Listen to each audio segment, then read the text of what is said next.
Moskva, I'm Nash Ravinsky, and you're watching TVP World Talks, where every word matters.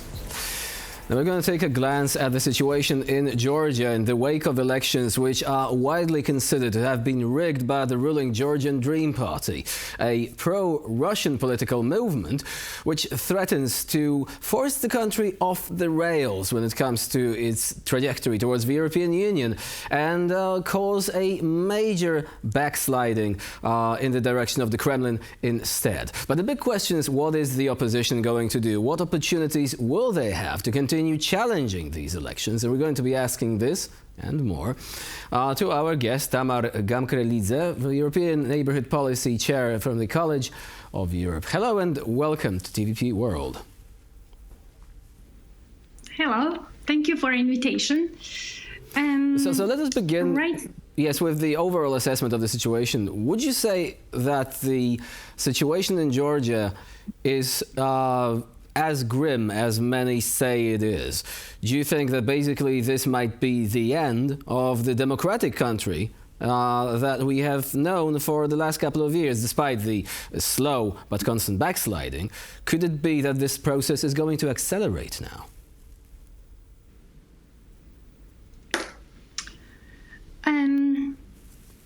Right now we have this situation when no one recognizes, not no one, several countries recognize the election. Among them, Hungary recognized election, unfortunately. However, EU and US refrained from doing so at this point.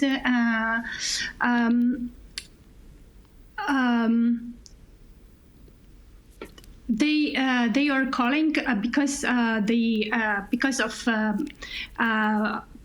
observation missions reports on voter intimidation, voter buying, voter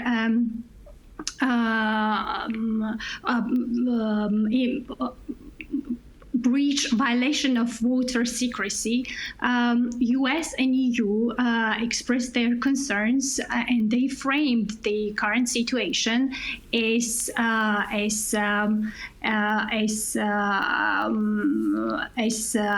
democratic backsliding in Georgia. The president and four opposition parties, they didn't recognize election results due to alleged irregularities. Their concerns include accusations of vote buying, multiple voting, that is called carousel, infringement of voter secrecy, voter intimidation, ballot stuffing.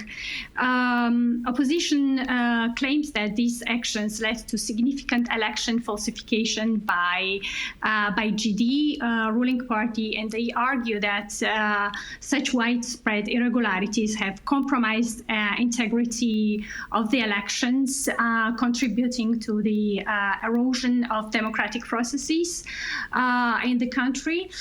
On the other hand, Central Election Commission assessed the election, its activities as well administered, dismissed any allegations of wrongdoing. Voter footages from election day appears to confirm that voter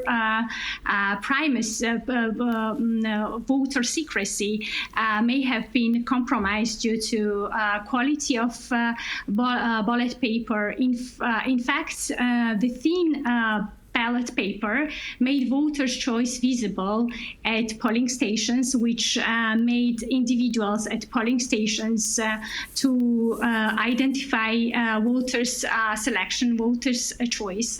Moreover, precinct election commission members were reportedly observed checking voters' ballot papers multiple times, raising concerns over integrity of voting process.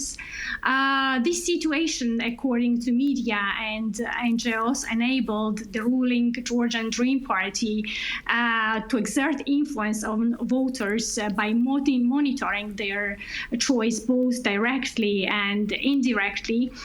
Another issue raised is the presence of video cameras near voting booths and vote counting machines, which further raised concerns about surveillance and control over voters' free expression. And despite these allegations, the CESCO chairman, the Central Election Commission chairman, has denied any breaches, violation in secrecy of voting, asserting that the Commission is prepared to answer any questions or undergo any investigations. So the government is denying these claims, right? I mean, as as expected. I mean, they are clinging to power. We also have a statement from polling organizations. They say the difference between the initial polls and the results, well, they are far beyond statistical error. They say it is not possible that this has changed during such a short time span. So there is that. There is ample evidence, as you're saying, that this situation is not good. These elections were not fair. So the next big question: what is the opposition doing right now to challenge this? And they are actually staging street protests in the capital, other cities as well. What are the main demands? What do they want to achieve through these protests? In short, what is the plan? I will start from governments which recognized, declared victory on the same night of the election. Later, GD acknowledged minor shortcomings, but downplayed them as isolated incidents that wouldn't have affected the overall results. The party mainly focused on positive remarks made by international observation missions and observers, such as peaceful pre-election environment, the efficient organization of election by administration. However, GD, the ruling party, has largely ignored critical observations, including reports on compromised voting secrecy, instances of voter intimidation, the overall tense environment that characterized the election process. In general, the ruling party doesn't seem to be ready or willing to address these issues and the concerns raised by international observers, claiming that the election was conducted fairly and that any claims of manipulation are unfounded. As already said, the president and four opposition parties, they do not recognize the election, and they, of course, they have plans, and I would say that they have short-term and long-term plans.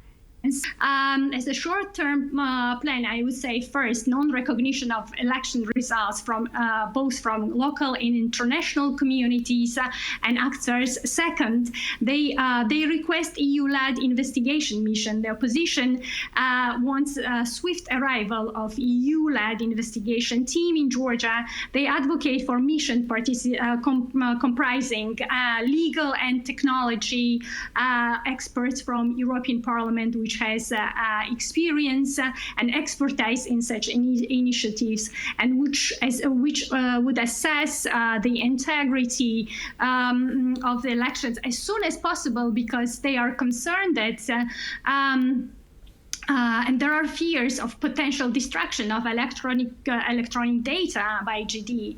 As a long-term objective, I would say that opposition wants to hold a new, fresh, or repeated parliamentary election that would lead to formation of interim technical coalition government, which would follow President Salome Zurabishvili's plan, and within a year organize another fresh elections that genuinely reflect the will of Georgian people. So is it possible from a constitutional standpoint right now, are there any provisions that the opposition can point towards and say, look, you guys violated this, we need a rerun. A rerun is absolutely necessary. And a related question, how to make sure that these elections to form an interim government would be fair? I mean, with the Georgian Dream and its administration in power, they would be able to use the same methods as they did already, wouldn't they?